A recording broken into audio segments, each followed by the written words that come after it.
everybody, welcome to Storytime with Ras. So if you're new to this channel, I would be really happy if you subscribe my channel. So as I told you in my previous video that we have started some new series called A1 Books, and the previous book was The Honey Has Healing Properties, and here we have the second book, The Sun Rotates, with the same series. So I'm really excited to show you, so let's get into it. Okay, so the first page says, for a long time, European philosophers and scientists believed that the Earth stood still in the center of the universe and every other body, including the sun, moved around it. In the West, this geocentric concept of the universe was prevalent right from the time of Ptolemy in the 2nd century BC.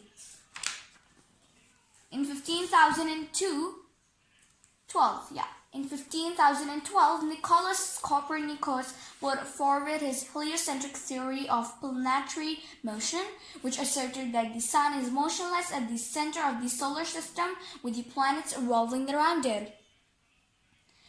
In 1609, the German scientist Johannes Kepler published the Astronomia Nova.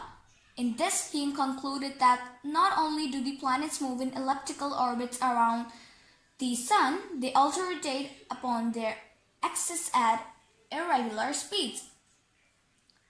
With this knowledge, it became possible for European scientists to explain correctly many of the mechanisms of the solar system, including the sequence of night and day.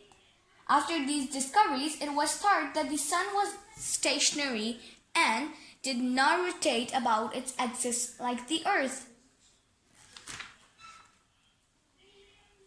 Consider the following Quranic verse. It is He who created the night and day and the sun and the moon. All the celestial bodies swim along each in its rounded course.